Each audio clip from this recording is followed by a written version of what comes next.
Comscore नुसार आता isakal.com आहे देशातील नंबर 1 ची मराठी न्यूज वेबसाईट. प्रत्येक अपडेटसाठी isakal.com ला नक्की भेट द्या.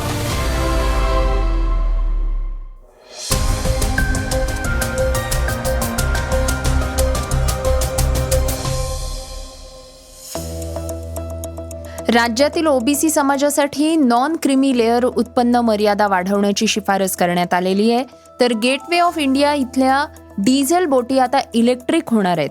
केंद्र सरकार इथेनॉल इंधन केंद्र उघडण्याची योजना आखतंय, तर महाराष्ट्रात बुलडोझर संस्कृती आणू नका असं म्हणत उच्च न्यायालयानं महापालिकेला दणका दिलाय.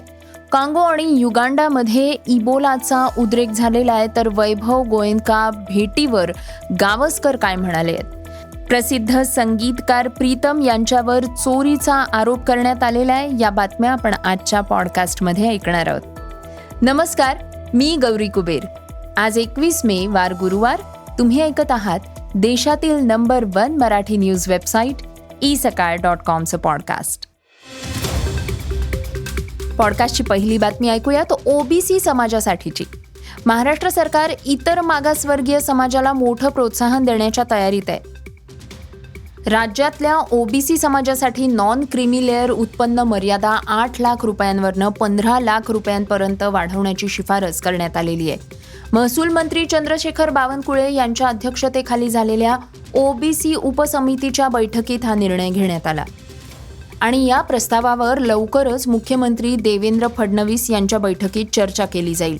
महसूल मंत्री चंद्रशेखर बावनकुळे यांच्या अध्यक्षतेखाली ओबीसी उपसमितीनं केवळ उत्पन्न मर्यादाच नाही तर ओबीसी प्रवर्गाच्या विस्तारावरही चर्चा केली. ओबीसी समाजात 43 नवीन जातींचा समावेश करण्यासाठी केंद्र सरकारकडे प्रस्ताव सादर करण्याचा निर्णय घेण्यात आला. जात प्रमाणपत्र पडताळणीशी संबंधित प्रलंबित प्रकरणांचा निपटारा लवकरात लवकर करण्याचे निर्देश सुद्धा अधिकाऱ्यांना देण्यात आले. ओबीसी उपसमितीनं ओबीसी विद्यार्थ्यांसाठी उपलब्ध असलेल्या शैक्षणिक सुविधा आणि योजनांचाही आढावा घेतला. चुकीच्या लाभार्थ्यांना प्रमाणपत्र दिली जाणार नाहीत याची खात्री करण्यासाठी विशेष दक्षता घेण्याचे निर्देश देण्यात आले. पॉडकास्टची दुसरी बातमी ऐकूयात गेटवे ऑफ इंडियाची. जागतिक स्तरावर पेट्रोल आणि डिझेलच्या सतत वाढणाऱ्या किमती आणि पर्यावरण संरक्षणाची गरज लक्षात घेता महाराष्ट्र सरकार आता सागरी वाहतूक क्षेत्रात एक मोठा बदल करतेय. राज्य सरकारनं दक्षिण मुंबईतल्या प्रसिद्ध पर्यटन स्थळ असलेल्या गेटवे ऑफ इंडिया या परिसरात चालणाऱ्या डिझेल बोटींचं टप्प्याटप्प्यानं इलेक्ट्रिक बोटींमध्ये रूपांतर करण्याचा निर्णय घेतलेला आहे.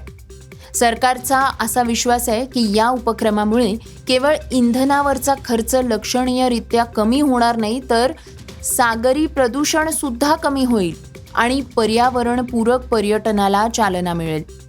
या महत्त्वाकांक्षी योजनेची अंमलबजावणी करण्यासाठी राज्य सरकार बँक ऑफ मुंबईच्या सहकार्यानं एक विशेष धोरण तयार करणार आहे.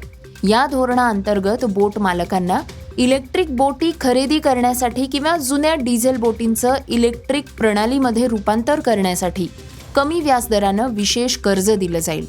या स्थित्यांतरात आर्थिक कारणांमुळे कोणताही बोट चालक मागे राहू नये हे सुनिश्चित करणं हा सरकारचा उद्देश आहे. पॉडकास्टची तिसरी बातमी इथेनॉलची. भारताचं कच्च्या तेलाच्या आयातीवरचं अवलंबित्व कमी करण्यासाठी केंद्र सरकार आता 100% इथेनॉल म्हणजेच E100 फ्लेक्स फ्युएलला वेगानं प्रोत्साहन देण्याची तयारी करत आहे. पुढल्या 2 वर्षात देशभरात 5000 E100 इंधन केंद्र उघडण्याची सरकारी योजना आहे. त्यामुळे फ्लेक्स फ्युएल वाहनांचा वापर वाढेल आणि परकीय चलन वाचवण्यास मदत होईल. पेट्रोलियम आणि नैसर्गिक वायू मंत्रालयाच्या आराखड्यानुसार पुढल्या महिन्यात दिल्ली, मुंबई, पुणे आणि नागपूर इथं 150 E100 इंधन केंद्र सुरू केली जातील. त्यानंतर पुढल्या 6 ते 12 महिन्यात या सुविधेचा विस्तार दिल्ली, NCR आणि महाराष्ट्र तसंच बंगळुरू, चेन्नई, कोलकाता आणि हैदराबाद इथे केला जाईल. पहिल्या टप्प्यात 500 रिटेल आउटलेट्स सुरू करण्याचं आणि पुढल्या 24 महिन्यात ही संख्या 5000 पर्यंत वाढवण्याचं सरकारचं उद्दिष्ट आहे. पॉडकास्टची चौथी बातमी आहे मुंबई उच्च न्यायालयाची. देशात वापरल्या जाणाऱ्या बुलडोझर्सच्या वाढत्या संख्येत मुंबई उच्च न्यायालयानं अलीकडेच कडक शब्दात ताकीद दिली आहे. एका खटल्याची सुनावणी करताना उच्च न्यायालयानं छत्रपती संभाजीनगर महानगरपालिकेवर टीका केली आहे. उच्च न्यायालयानं असं म्हटलंय की या बुलडोझर संस्कृतीला महाराष्ट्रात शिरकाव करू देऊ नका. हे उत्तर प्रदेश किंवा बिहार नाहीये. घरं बांधणं सोपं नसतं, त्यामुळे ते इतक्या अचानकपणे पाडणं अन्यायकारक आहे. मुंबई उच्च न्यायालयानं या प्रकरणात प्रशासनाची कृती पूर्णपणे मनमानी आणि सर्वोच्च न्यायालयाच्या मार्गदर्शक तत्वांचं उघड उल्लंघन असल्याचं म्हटलंय. पॉडकास्टची 5वी बातमी काँगो आणि युगांडाची. डेमोक्रॅटिक रिपब्लिक ऑफ काँगो आणि युगांडामध्ये इबोला विषाणूचा प्रादुर्भाव वाढतोय. परिस्थिती अत्यंत गंभीर झाली आहे.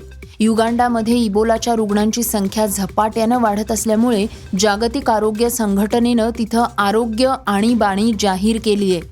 जागतिक आरोग्य संघटनेच्या प्रमुखांनी असं सांगितलंय की डेमोक्रॅटिक रिपब्लिक ऑफ काँगो आणि युगांडामधील या प्राणघातक इबोला प्रादुर्भावाची व्याप्ती आणि वेग ही अत्यंत चिंतेची बाब आहे.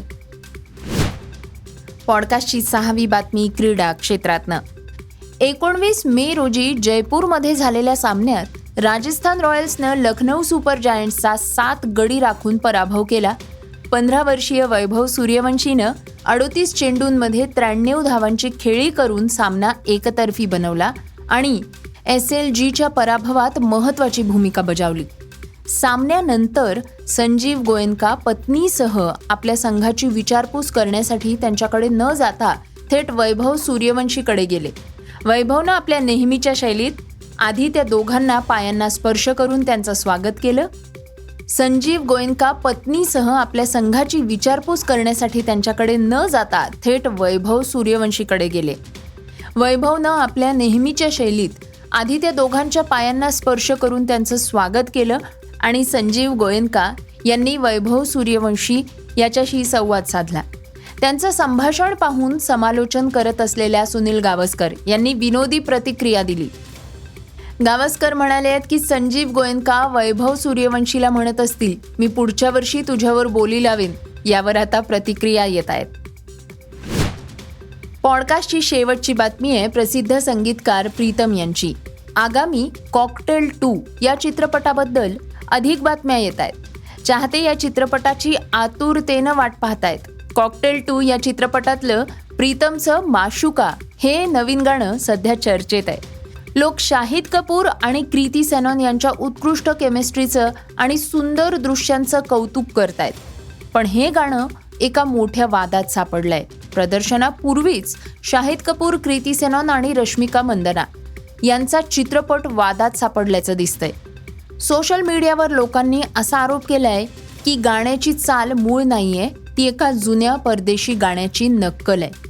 रेडिट आणि इतर सोशल मीडिया प्लॅटफॉर्म्सवरल्या वापरकर्त्यांनी माशुका या गाण्याच्या क्लिप्स 1993 सालच्या प्रसिद्ध इटालियन गाणं सेसो अरुबाते अ नोना सोबत शेअर केले आहेत.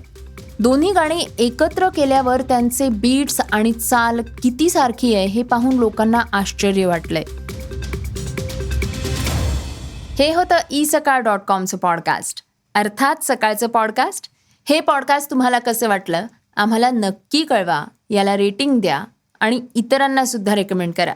तर आपण आता उद्या पुन्हा भेटूयात. धन्यवाद. Script and research Vrushal Karmarkar.